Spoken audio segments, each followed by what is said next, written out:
Good morning guys, good morning mga auntie, mga uncle, mga kuya. So ito na for today's video, pag-uusapan natin kung bakit nga ba tinaguriang attack dog ng administrasyon si Attorney Claire Castro. Mag-comment nyo kung ano mga saloobin nyo about sa pakulong ito, kung totoo nga ba o hindi. So kung baguhan ka pa lang dito sa aking channel guys, subscribe naman ako at paki-like, paki-share na din ng ating video para malaman ng hindi pa nakakapanood sa video ito. Tara, let's go! Raise the issue. Si Yusek Castro tumatayo sa entablado ng gobyerno. Philippine Communications Office, PCO. Undersecretary ka. Binabayaran ka ng taong bayan. Hindi para maging butangera.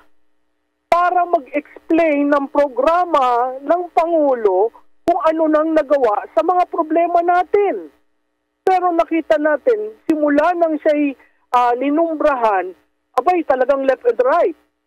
Ngayon, masusustain ba nila ito? Inintroduce siya at the start of the campaign.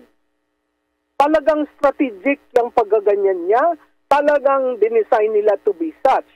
So ang tanong ko, ang kampanya ay referendum ng nakaupo. Tuwing nagbubuka ng bibig si Yusek Castro, mas lalong nagagalit ang tao. Diba?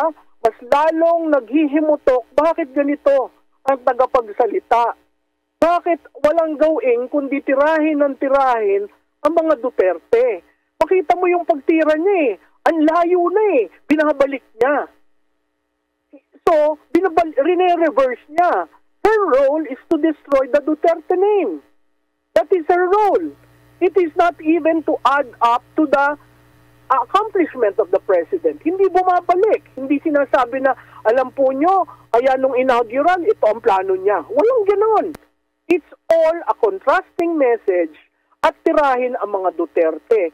Sa tingin ko, yun ang pinakamalakas na kampanya na gagawin para ang mga kandidato ni Presidente Duterte at ni Vice Presidente Duterte ay mailagay sa posisyon. Una, nakakalungkot po na mula sa pangalawang pinakamataas na leader ng bansa ay mukha pang nag-i-encourage siya sa mga tao na magalit sa gobyerno. Nung nalaman po ito ng Pangulo ay wala po siyang naging reaksyon dito dahil hindi nga po ito dapat nanggagaling sa pangalawang pinakamataas na leader ng bansa. Ang tanong lamang po, nung panahon ba ng kanyang ama, nagsabi rin po ba siya na maaari po kayo magalit? Lalong-lalo na po nung ang kanyang ama ay nabansagan at nabigyan po at kinilala bilang most corrupt. Noong 2016, runner-up lang si Pangulo bilang most corrupt. Siya ay kinilala ng Organized Crime and Corruption Reporting Project.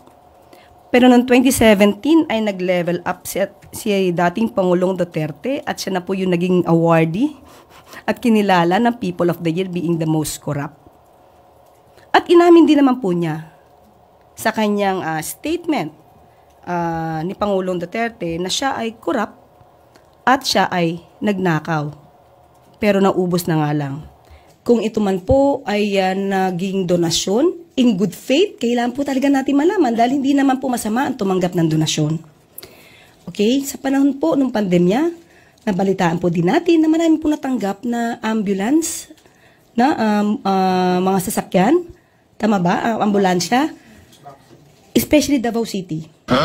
Parang marami na ibigay ang China sa Davao City sa panahon po ni Mayor Sara at the time. Wala pong masama kung tatanggap tayo ng donasyon if it is done in good faith. So kung ito naman po pala ay parang ibinigay, pero merong kakaibang dahilan for that, kailangan po nating imbestigahan yan at kung sino man po yung mga tumanggap ng mga opisyal ng LGU, dapat siguro po malaman natin para hindi na po maulit kung sila man ay nagagamit. Kung hindi man nila alam na nagagamit sila. So ano pa ba kung ang ating i-expect sa dating Pangulong Duterte? Gumawa ng intriga, magplanta ng ebidensya. Ang sinasabi lamang nila ay para ma-impeach si VP Sara. Well, kanilang opinion yon. Ito talaga naman ay nakikita natin kung saan sila gumagawi. Sa lahat ng kanilang mga rallies, makikita natin ang paninira nila sa pamahalaan at sa Pangulo. So alam na natin kung saan ang punta nila. Gusto nila ulit makuha ang power, ang authority, ang posisyon.